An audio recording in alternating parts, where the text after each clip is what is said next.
Alô, meus queridos irmãos, Pastor Moabel. E hoje vou fazer um vídeo sobre padrinho de casamento. Vou ler 1 Coríntios capítulo 7, versículo 39 em diante. A mulher casada está ligada pela lei todo o tempo que seu marido vive. Mas se falecer, o seu marido fica livre para casar com quem quiser, contanto que seja no Senhor. Eu quero focalizar aqui sobre o padrinho. Não vou entrar na questão propriamente dita do assunto casamento das viúvas ou das outras moças da igreja. Meus queridos irmãos, o casamento de hoje sofreu muitas modificações desde os tempos passados.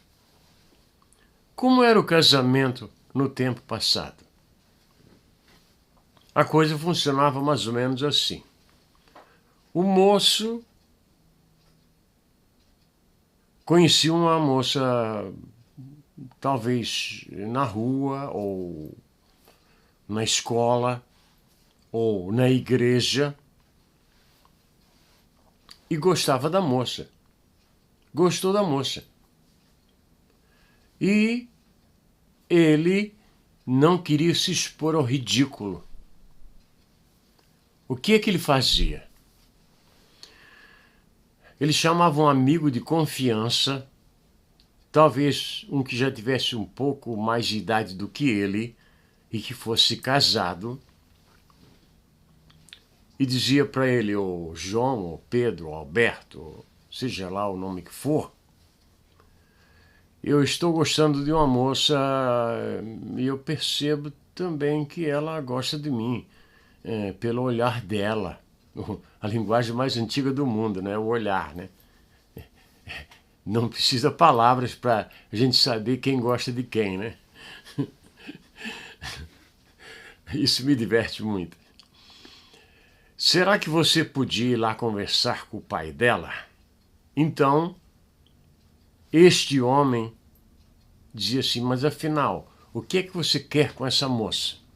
Eu quero me casar com ela. Ah, você quer casar-se com a dita moça? Quero. Muito bem. O que é que você deseja? Eu quero que você fale com o pai dela e me dê permissão de conversar com ele. Porque o assunto é muito sério. Muito bem. Então, um dia desses qualquer, o homem ia à casa do pai da moça e dizia assim, senhor Antônio Silva, ou seja lá o nome que for, eu sou fulano de tal, moro nesta comunidade há tantos anos e eu gostaria de conversar com o senhor me permite entrar e conversar? Muito bem, o senhor pode entrar. Sentava-se na sala, o que é que o senhor deseja? Ele dizia assim, eu tenho um amigo que gostaria de conversar com o senhor sobre o quê? Sobre a sua filha.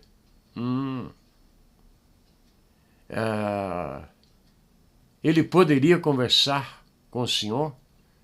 Quem é a pessoa? É fulano de tal. Ah, eu já vi ele por aí, tá muito bem. Quando ele poderia vir aqui conversar com o senhor?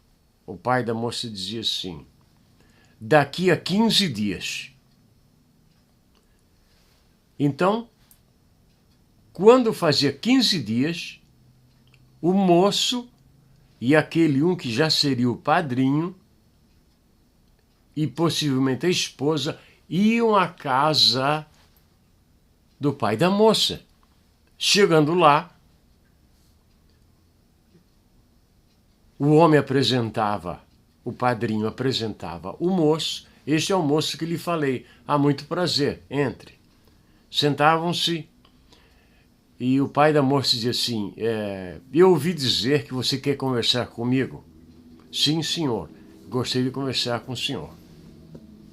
E sobre quê? Sobre a sua filha. Dizia, mas o que é que tem? Eu queria permissão sua de visitar a sua casa e conversar com a sua filha. Eu conversar com a minha filha? Sim. E qual é o seu propósito? Sim, eu estou gostando muito da sua filha, acho ela muito atraente e penso em casar-me com ela, se assim for permitido. Ah, muito bem. Daqui 15 dias você volta, porque eu vou conversar com a mãe dela e com a moça, minha filha.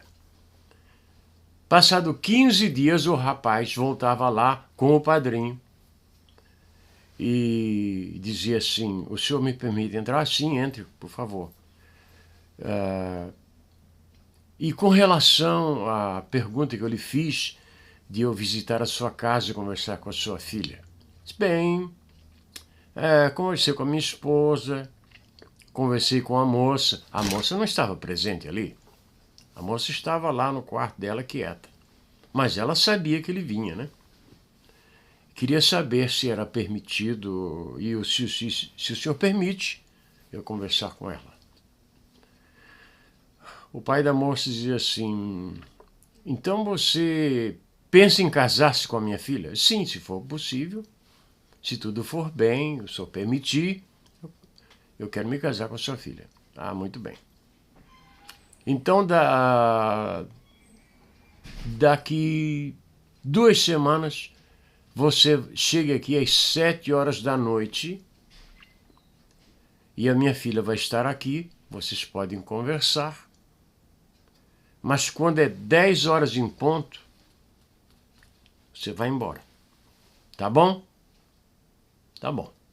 Então, o rapaz ia na casa da moça às 7 horas da noite, mas 7 horas certinho ele estava lá, nem antes nem depois. Porque era muito interessante, era muito importante aquele encontro. Aí, o pai da moça permitiu ele entrar. O senhor, sente-se, por favor, eu vou chamar a minha filha. Então, o rapaz se sentava e ele ia lá, chamava a filha, que já estava esperando, já estava vestida, já estava pronta. E o pai dizia para ela na frente do moço, este aqui, fulano de tal, veio aqui conversar comigo, que deseja conversar com você. Aí, então, fiquem aí, conversem, troquem ideias. E ele saía da sala. Então a moça ficava assim, esperando a oportunidade para conversar, e conversavam sobre a vida, sobre escolas, sobre carreiras. E assim a amizade ia crescendo, ia crescendo, ia crescendo, e as famílias acompanhavam aquele desenrolar. Com o passar do tempo, o rapaz desejava sair passear com a moça. Então, um dia o rapaz falaria com o pai assim, pai da moça, o senhor me permite eu passear com a sua filha? Ele disse, sim, mas eu quero conversar com o seu padrinho. Então, semana que vem eu trago o meu padrinho. Então vinha o padrinho. Este moço está querendo passear com a minha filha. O que é que o senhor acha disso? Aí o padrinho disse assim, eu acho que eles podem sair. Ah, muito bem. O senhor se responsabiliza por esse rapaz? Mas esse se responsabiliza é o seguinte, se a coisa saísse mal, dava até a morte. Me responsabilizo. Muito bem, confio na sua palavra. Então, no dia marcado, saía o moço, a moça e o padrinho junto. Mas ele ia um pouco atrás, eles iam conversando. Hoje existem moças que zombam disso, mas o padrinho ia junto para proteger a moça dos maus comentários. Se não houvesse o tal casamento, ela estava protegida pela presença do padrinho o tempo todo. Porque há rapazes que saem com a moça, segurando a mão da moça e depois diz barbaridades. Quando não casa, aí que fala mesmo as barbaridades. Menospreza a dignidade da moça, a moral da moça, e ela fica suja na sociedade. E ela às vezes nem sabe. Então, ele se responsabilizava e ia junto. Porque a vida dele, em muitos casos, estava em jogo. E a moral dele também, como homem. Porque ser homem não é só vestir um terno. É vestir um terno também e ser digno de ser chamado de homem. Porque tudo que anda em pé não é homem não, viu? Tem muita coisa, tem muita imitação. Tem muita coisa que parece que é, mas não é. Então, com o passar do tempo, as famílias iam se conhecendo, sabendo quem era quem, e chegava até o dia que o moço pedia a moça em casamento. Se desse certo, casavam-se. Se não desse certo, a dignidade da moça, a moral da moça, não estava em jogo. Não estava em jogo. Então, lá no dia do casamento,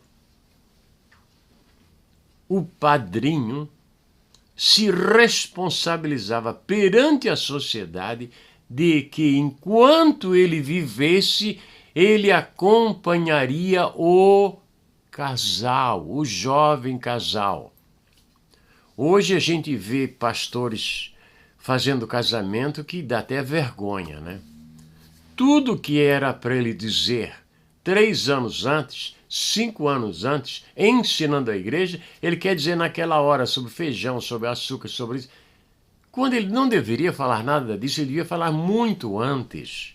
Ele devia ensinar os casais se amarem, se respeitarem e viverem uma boa vida de casados na presença do Senhor. Mas não ensinam isso. Não, deixa para lá, deixa correr frouxo. Então, com o passar do tempo, porque não era só um padrinho, era mais padrinhos, e eles acompanhavam o jovem casal, porque eles não tinham experiência da vida. Então, o jovem casal precisava de ajuda. E eles, como padrinhos, acompanhavam o casal. Hoje, nós temos testemunhas. E as pessoas são testemunhas e depois nem sabem que foram testemunhas de que casamento. Não sabem mais, não lembram. Ninguém quer saber de nada. Eu fui testemunha de casamento de pessoas e acompanhei a vida deles nos momentos mais trágicos e difíceis. Ser padrinho é uma coisa muito importante. Já no Evangelho não chamamos de padrinho, chamamos de testemunhas. Temos um outro linguajar, mas que dá no mesmo.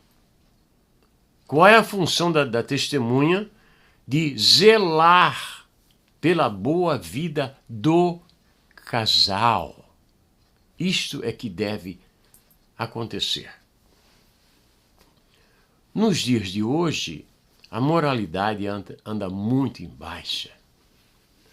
Não se respeita mais as famílias. É uma miséria o que vem acontecendo dentro das famílias.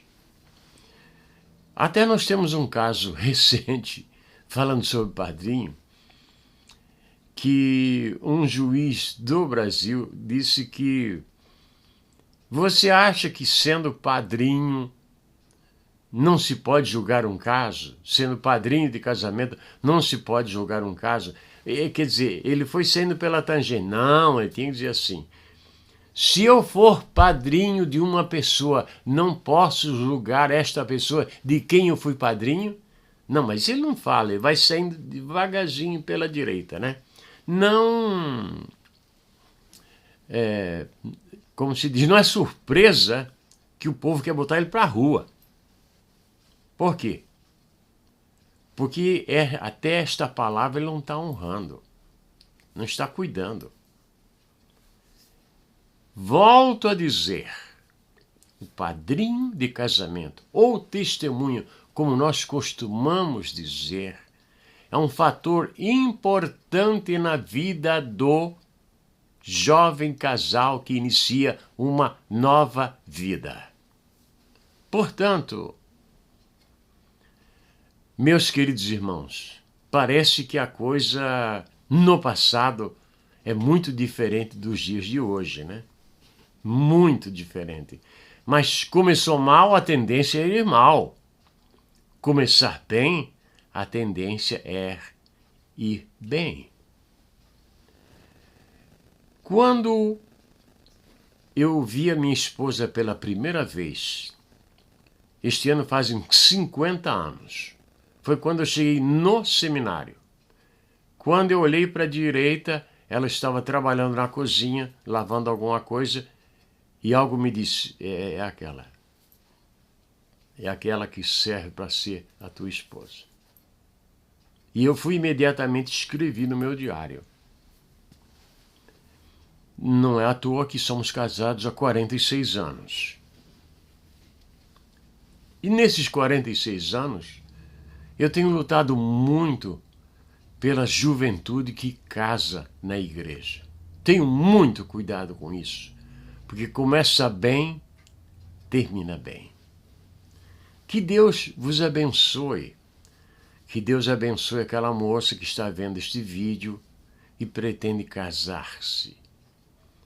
E há moças que dizem para mim: ninguém se importa comigo. Se importa, sim.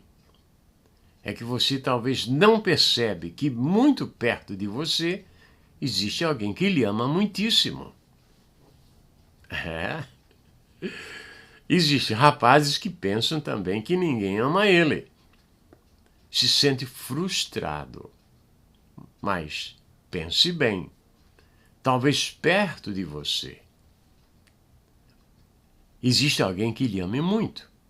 Ou talvez muito longe de você está a pessoa que você procura. Deus sabe exatamente onde ela está.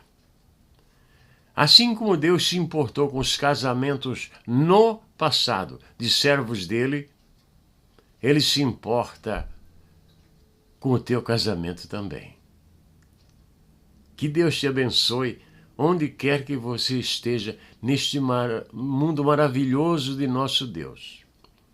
E eu gostaria de dizer aos pastores: ensine as vossas igrejas antes da cerimônia do casamento. Porque na cerimônia do casamento ninguém quer ouvir muita coisa, não. Ele quer que a cerimônia seja curta. Esta que é a verdade. A quem dedico este vídeo? Dedico este vídeo a todos aqueles que se preparam para o casamento. Há um ditado que se fala que o mar é feito de lágrimas de quem morreu sem amar. Sendo a água do mar salgada e a lágrima sendo salgada também, as coisas parecem uma brincadeira, mas faz um sentido. É claro que ninguém chora tanto. Isso é uma linguagem poética. Espero que as pessoas que ouçam isso tenham também uma mente poética para receber. Se você não entendeu nada do que eu disse, o que é difícil, eu quero que você entenda uma coisa. Neste mundo maravilhoso de nosso Deus, os anjos do Senhor se acampam ao teu redor e te livram do mal. Bendito seja o nome do Senhor. Amém e amém.